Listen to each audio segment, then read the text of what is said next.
Então, as redes de afetos. Primeiro a gente precisaria pensar o que é afeto. Porque, de acordo com o que a Juliana falou, e que a Tatiana também falou, sobre famílias, anotem no seu caderninho mental. O que fortalece as famílias é a circulação dos afetos. Isso é fundamental. Mas a gente vai além. O que fortalece as redes secundárias, que são vocês, né, a rede intersetorial, também é a circulação de afetos, né?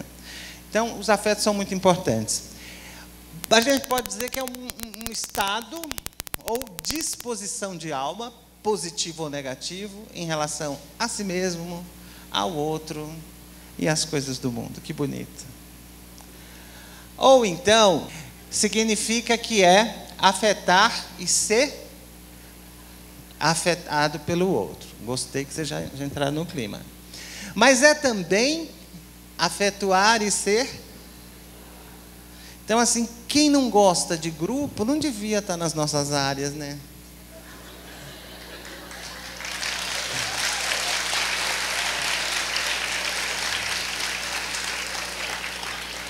Porque é tudo isso. Afetar e ser afetado. Aí, assim, mas por que você saiu e veio hoje para esse negócio da Plan lá em Interlagos, né? Eu estava lá do outro lado do mundo para ser afetado. E para afetar vocês, né? É essencialmente isso. Nos acontece o tempo inteiro. Agora, o que nos acontece tem grandes inimigos, né? E um dos maiores inimigos para o que nos acontece é o que acontece. Então, assim, se a gente pretende ter experiências, vai ter que se haver com o que nos acontece. A mesma coisa com os nossos usuários, atendentes barra clientes. Promover o desenvolvimento infantil é quando, em algum momento, parece que o tempo para. E a gente, diante daquela família, não sabe direito o que aconteceu. Mas o tempo parou. E ali houve um encontro de almas. É raro, mas existe, contanto que a gente esteja no aqui e no agora. Espero que vocês tenham se recordado das suas famílias. Bom, a gente vai falar sobre algumas redes de afetos, né? A gente tem que sempre pensar na rede dentro da rede. E eu queria dizer que esse útero aqui é da mulher, tá? Muito bem. Então, a primeira rede de afetos é o útero. Afetos da vida uterina. Significa que, embora o parto pareça uma interrupção, na verdade, ele é um processo de continuidade. Afetos da vida uterina, a gente já sabe que, pela ultrassonografia, o comportamento independente do feto já acontece lá pela 6ª, lá pela 7ª semana, né? Vamos lá. Além disso, existe algo que é fundamental e que nos toca muito porque nos leva a sofrimento, né? A gente tem métrica para tudo, mas não tem métrica para sofrimento ainda. As influências que a mãe exerce sobre o feto em seus estados de alma têm o poder colossal de lhe reafirmar a existência, se elas são positivas, ou, ao contrário, de lhe fragilizar, se elas são negativas. E isso é muito importante para a gente. Podia levar essa frase para o planejamento reprodutivo. O feto humano se distingue de todos os outros pela precocidade de sua sensibilidade, mas, ao mesmo tempo, por uma possibilidade excepcional de memória. E aí é interessante, porque você precisa caracterizar que memória é essa. É memória celular, né? O psiquismo ainda é arcaico, né? E aí tem essa frase que diz: ele não esquece nada, ele registra tudo na forma de memórias primitivas. E os caráteres primitivos são os mais difíceis de tratar, né? O caráter esquizoide, o caráter oral, o psicopata, né? Que é naquela fase em que o bebê está desenvolvendo a mielinização dessas áreas, são extremamente difíceis de passar, de tratar. Mas é o que enche os consultórios. Nossos consultórios estão cheios de pessoas com sensações vagas, mal definidas, não está relacionado a um evento específico da vida, mas há um sofrimento, há uma agonia, né? A Esther Frankel, ela costuma dizer que o espermatozoide e o óvulo possuem uma história própria. Já pararam para pensar? Né? Então, às vezes, a gente já vê o ovo pronto, o zigoto pronto, e não imagina que tem uma história naquele óvulo. Quais são os movimentos associados à concepção? Soltar, fluir, né? Nidação é o termo para quando ele faz todo aquele caminho pela trompa de Falópio, cai dentro do útero e vai se fixar, vamos chamar assim, na parede do útero, né? E aí o Lang, ele vai dizer que esse processo é como se fosse uma adoção do útero, né? Como se o útero tivesse adotando o zigoto. E aí, ao mesmo tempo, ele diz que é como se fosse uma aterrissagem. É uma aterrissagem na Lua. Esta aterrissagem também vai ter algumas consequências mais tarde, tá? Porque vai deixar algumas sensações ou impressões. Então, a nidação tem essa característica. Então, tem essa questão da gente pensar na receptividade do útero. Dá para trabalhar isso no planejamento reprodutivo? Esse processo de nidação é relevante, porque quando a gente chega neste mundinho aqui, é como se fosse uma ressonância da nossa adoção, da nossa primeira adoção no mundo pré-natal. Então, é nesse sentido que a gente pode se sentir bem recebido ou mal recebido. Os fluxos de afeto da vida uterina têm essa lanugenzinha, o líquido amniótico balançando para lá e para cá. Faz com que a gente tenha a sensação de um afeto, ok? Afeto como a gente definiu lá no começo, e depois traz algumas recordações, como por exemplo, o sonho de uma vassoura varrendo-me é familiar, prazeroso e relaxante, né? Som que sempre ouvia na infância e ouço até hoje quando visito a minha mãe, que adora varrer sua casa, deixando-a bem limpinha. O segundo afeto é o afeto umbilical. E é bastante interessante, porque a gente não imagina que haja um afeto ligado ao cordão umbilical. E neste caso, é um fluxo que vem da placenta, obviamente, vai para o centro do corpo do feto, né? O que é um afeto umbilical positivo? É a sensação de bem-estar e vitalidade. Enquanto que o afeto umbilical negativo, indisposição, ansiedade, desespero, a sensação de mal-estar. Essa frase eu gosto muito. A sensação de envenenamento da fonte da vida. O terceiro afeto é o afeto sinestésico. Esse vem do movimento, são os chutes do bebê. Se o feto pode executar movimentos graciosos e soltos, o afeto é positivo, é prazeroso. Agora, quando os movimentos são tensos e contraídos, você vai ter um afeto sinestésico negativo e doloroso. É interessante que esse afeto está muito correlacionado a nadar, correr, pular, dançar, jogar futebol, etc. Nós vamos, então, ver uma imagem do afeto sinestésico, e aí eu gostaria que vocês prestassem atenção no que o feto está fazendo.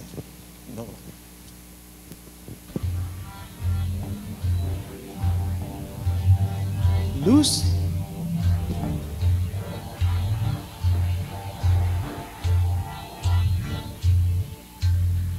É para apagar.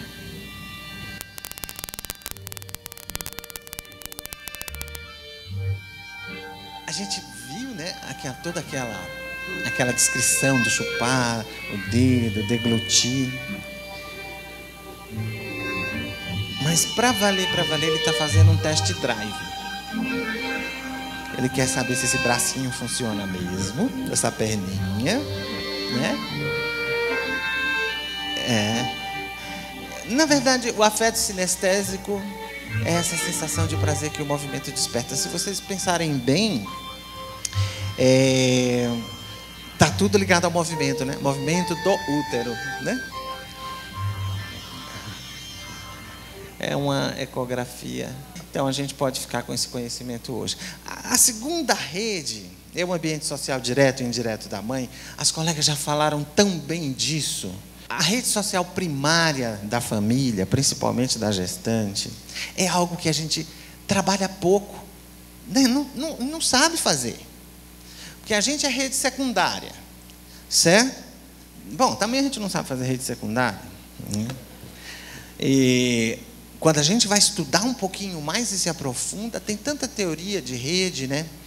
Mas de mais importante existe o patrimônio imaterial da família. O que é o patrimônio imaterial e imaterial da família? São os valores que ela possui. Quantos aqui, quando vão às casas, estão mais de olho no potencial da família do que em seus problemas? Por quê? Porque a gente foi treinado na universidade a pensar em... Aí quando chega um problema cavernoso, você não sabe o que. Aí começa a pedir o apoio da rede municipal. Aí pede o apoio da Plan. Aí pede o apoio da rede estadual. Aí só tem recurso na rede federal. E aí quando acaba a rede federal, você pede da rede intergaláctica. Porque você quer mais recurso. E às vezes o profissional bota o dedo na sua cara e diz assim: eu preciso dar um emprego para ela, eu preciso... né? Então a gente ainda não sabe trabalhar o potencial das redes primárias. Porque esses parentes, amigos e vizinhos possuem uma paridade que você não possui. Tem coisa que você diz, ela não ouve, só eles vão poder dizer. A família é um grupo de pessoas vinculadas por laços consanguíneos, de aliança, de afinidade, onde os vínculos circunscrevem obrigações recíprocas e mútuas, organizadas em torno de relações de geração e de gênero.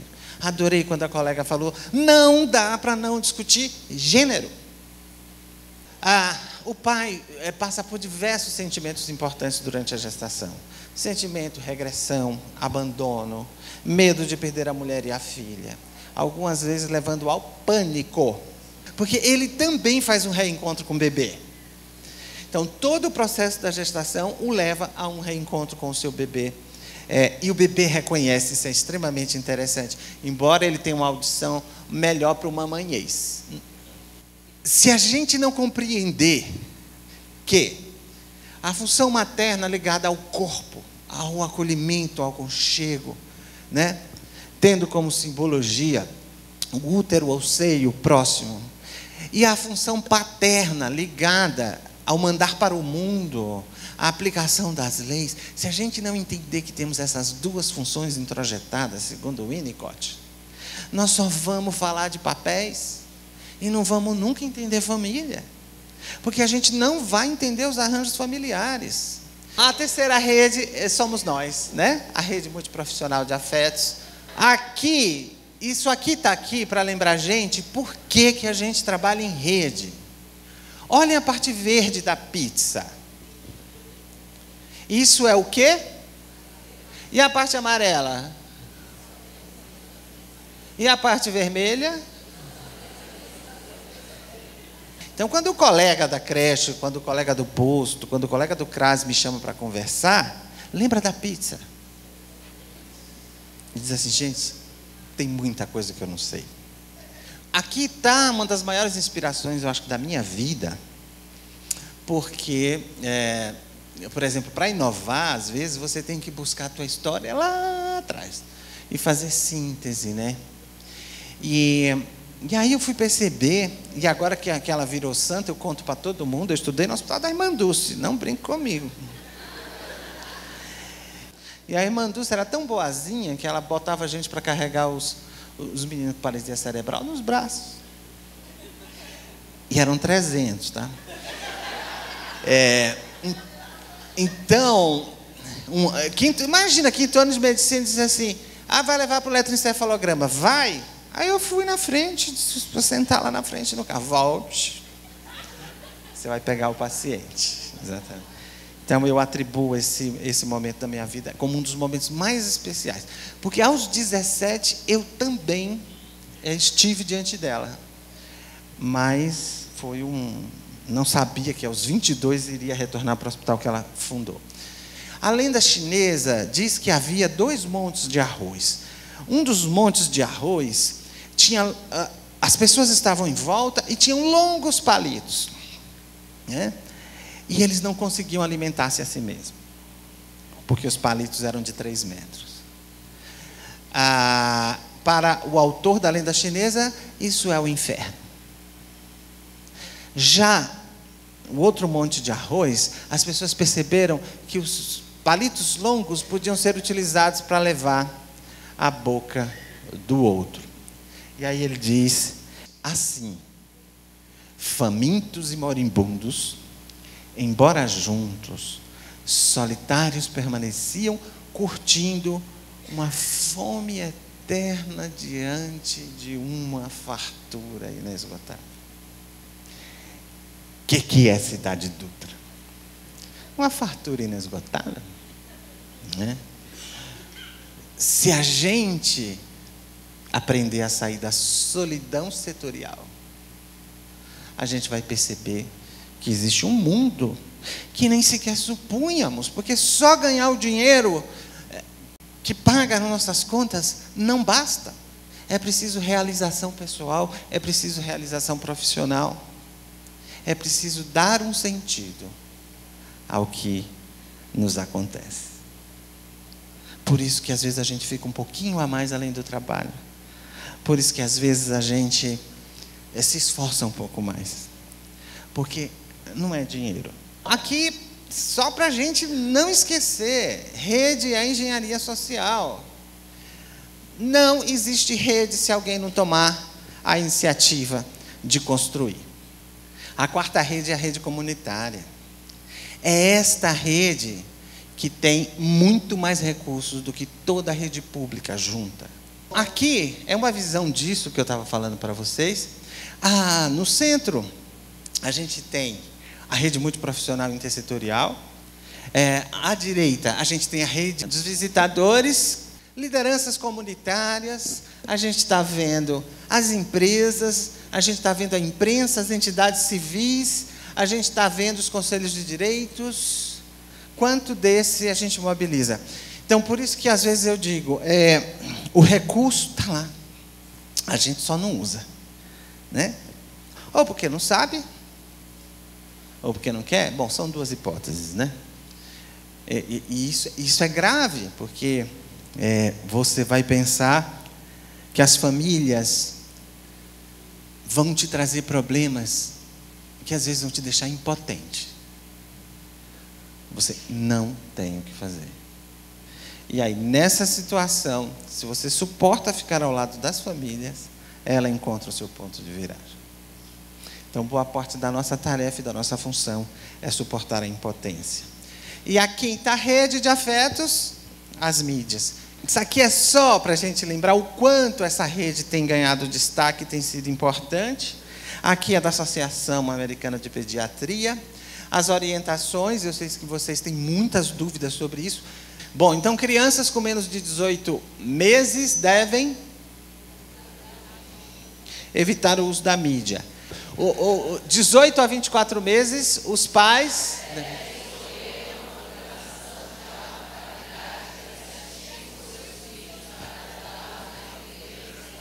De 2 a 5 anos, limitar o uso de programa de Peppa Pig. Vamos lá. Os pais, vamos lá.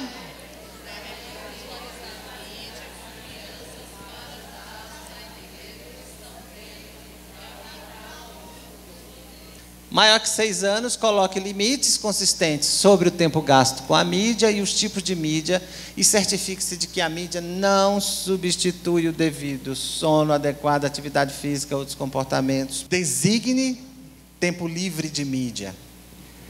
E, principalmente, locais sem mídia em casa. Tenha uma comunicação contínua sobre cidadania e segurança online, incluindo o tratamento de outros com respeito online e offline, aprender a respeitar os outros. Bom, e o que recomendar para fortalecer a rede de afetos? Isso vem da Rimachó. Para a criança, o senso de esperança facilita a recuperação do estresse tóxico. O estresse tóxico é aquele processo que destrói neurônio diante do cortisol elevado. Então vejam bem, não te disseram isso na faculdade, mas eu estou te dizendo agora, não vai poder mais alegar porque não ouviu. A sua função é trazer... Está ligado? Você imaginava que era isso? Depois que te ensinaram tanta fórmula de física, de química, de bioquímica, né? Então, para garantir o desenvolvimento saudável e, portanto, promover a rede de afetos, estabeleça um relacionamento caloroso e carinhoso, isso é o que se chama de cuidado responsivo. Responda às sugestões e pistas que as crianças vão dando, o ritmo, humor, emoções, compreensão do que sentem, compreensão do que estão tentando comunicar ou fazer, segurar, tocar, brincar. Incentive a exploração segura do ambiente e a brincadeira, isso é o que a criança mais gosta de fazer, é explorar. A criança saudável explora. Ensine regras e consequências. Envolva-se com o cuidado infantil e a pré-escola. Limite o tempo de exposição à televisão. E, principalmente, cuide-se. Mais redes solidárias para as nossas crianças, nas quais circulem os afetos positivos. E aqui a gente deixa a nossa mensagem principal, e eu acho que essa merece um enorme coro, porque se a gente conseguir divulgar isso, eu acho que a gente já está fazendo a promoção do desenvolvimento, ok? Então guardem essa mensagem, usem sempre. Vamos falar? Os